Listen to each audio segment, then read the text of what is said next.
नमस्कार दोस्तों, मैं हूं पवन खजूरिया, आपके अपने एजुकेशनल चैनल खजूरिया कॉम पर, जहां हम सीखते हैं कंप्यूटर और एमएस एक्सेल के प्रैक्टिकल और इंटरेस्टिंग फीचर्स एकदम सिंपल और इजी स्टेप्स में। आज का हमारा टॉपिक है use named ranges in formulas in MS Excel. दोस्तों, अगर आप चाहते हैं कि आपके फॉर्मूलाज क्लीन, प्रोफेशनल और इजी टू अंडरस्टैंड हो जाएं, तो नेम्ड रेंजेस आपके लिए गेम चेंजर साबित होंगे। चलिए शुरू करते हैं प्रैक्टिकल एग्जांपल्स के साथ। और आज के टॉपिक को प्रैक्टिकली समझने के लिए मेरे पास एक मंथली सेल्स डेटा है, जिसमें हेडिंग्स हैं मंथ, लैपटॉप, प्रिंटर, स्कैनर और टोटल। इसी टेबल पर हम कुछ एग्जांपल्स करेंगे ताकि हमें ये आज का टॉपिक अच्छे से समझ आ जाए। और फर्स्ट एग्जांपल में हम नेम रेंज क्रिएट करेंगे और उसको सम फॉर्मूला में यूज करेंगे।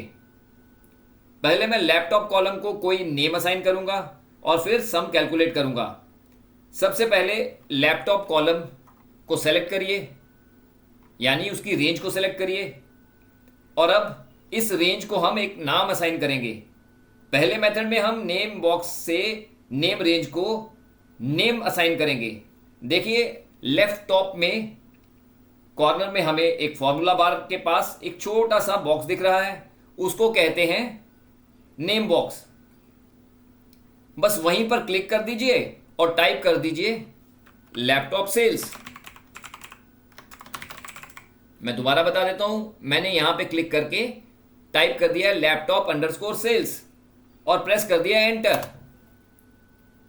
अब दूसरे स्टेप में मैं कर्सर को सेल B11 में रखूंगा और सीधा यहां टाइप कर दूंगा इज इक्वल टू सम और यहां पे लिख दूंगा लैपटॉप अंडरस्कोर सेल्स और प्रेस कर दूंगा एंटर।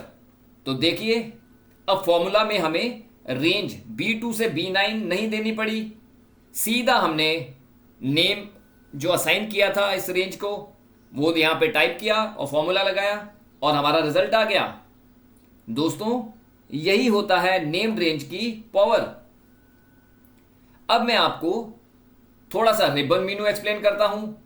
सबसे पहले देखिए कहां पर है फॉर्मूलाज टैब।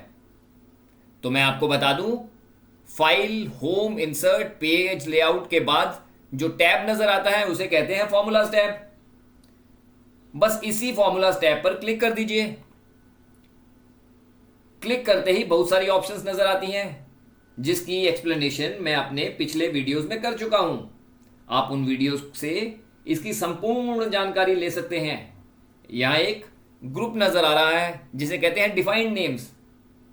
इसी ग्रुप में ऑप्शंस मिलते हैं define name, name manager, use in formulas और क्रिएट फ्रॉम सिलेक्शन। हम अपनी कमांड्स यहां से भी एग्जीक्यूट कर सकते हैं। चलें अब एक और एग्जांपल लेते हैं, जिसमें हम करेंगे define name using define name option. और हमारा मकसद यहां पर प्रिंटर कॉलम को डिफाइन नेम से नेम असाइन करना है। सबसे पहले सेलेक्ट करें C2 से C9 यानी प्रिंटर कॉलम। अब यहां पे फॉर्मूलाज टैब में जाइए और डिफाइन नेम पर क्लिक कर दीजिए। देखिए डिफाइन नेम पर क्लिक करते ही एक डायलॉग बॉक्स ओपन हो गया है और उस डायलॉग बॉक्स को कहते हैं नेम और न्यू नेम।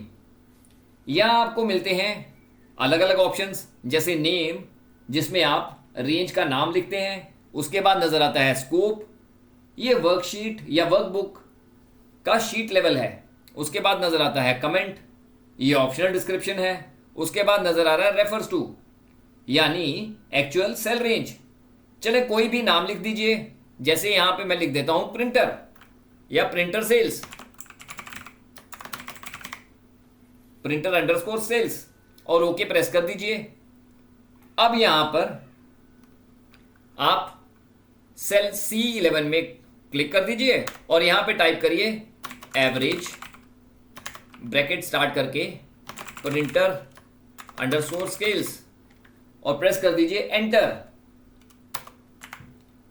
देखिए नेम रेंज की हेल्प से हमें डिजायर्ड रिजल्ट मिल गया है और हमें कोई रेंज भी सिलेक्ट नहीं करनी पड़ी।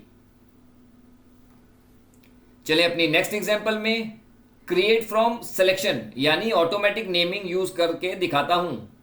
जिसका मकसद है मल्टीपल कॉलम को एक साथ नेम देना। चलें सेलेक्ट करें A1 से D9 लाइक दिस।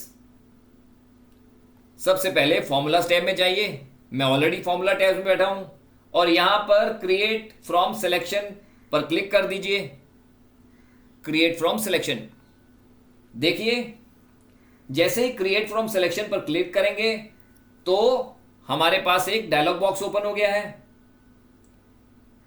जिसे हम क्रिएट नेम्स फ्रॉम सिलेक्शन कहते हैं। यहां पर हमें ऑप्शंस नजर आते हैं, top row, left column, bottom row, right column. बस यहां पर टिक कर दीजिए टॉप रो। अगर टॉप रो करेंगे तो टॉप रो असाइन हो जाएगी, और टॉप और लेफ्ट करेंगे तो लेफ्ट भी इसमें असाइन हो जाएगी। बस यहां पर टिक कर दीजिए और ओके प्रेस कर दीजिए। अब आप Excel automatically laptop, printer, scanner को नेम्ड रेंजेस बना देगा। अब सीधा टेस्ट करें। सेल D11 में यहां पर मैं एक कमांड देता हूं, इज इक्वल टू सम, और यहां पे करेंगे स्कैनर और एंटर करिए। तो देखिए इसने स्कैनर के कॉलम को टोटल दे दिया। अब मैं आपको एक और एग्जांपल देता हूं, क्योंकि मैंने लेफ्ट कॉलम भी यूज किया था, इसीलिए यहां पे लिखते हैं इज इक्वल टू सम, और यहां पे दे देते हैं जनवरी। और देखिए इसने जनवरी कॉलम का भी टोटल हमें दे दिया है। देखिए अब फॉर्मूला और भी क्लीन हो गए हैं। दोस्तों अब मैं आपको बताता हूं नेम्ड रेंज के इंपॉर्टेंट बेनिफिट्स क्या होते हैं। तो दोस्तों इसका यूज है, फॉर्मूला रीडेबल हो जाता है, एरर कम होते हैं, प्रोफेशनल रिपोर्टिंग के लिए ये एकदम परफेक्ट होता है, लार्ज मॉडल्स में इजी मैनेजमेंट के लिए भी यूज होता है, और डैशबोर्ड बनाने में बहुत हेल्पफुल होता है। दोस्तों ये था हमारा आज का टॉपिक और video on topic use named ranges in formulas in MS Excel. अगर आपको आज का टॉपिक और वीडियो पसंद आया हो तो इसे लाइक करिए, शेयर और कमेंट भी जरूर कीजिए, और हमारे चैनल खजूरिया कॉम्प को सब्सक्राइब करना ना भूलिए। मैं हूं पवन खजूरिया, मिलते हैं अगले वीडियो में MS एक्सेल के एक और पावरफुल टिप और ट्रिक के साथ। तब तक के लिए keep learning, keep growing. Thank you, God bless you all, and do keep practicing.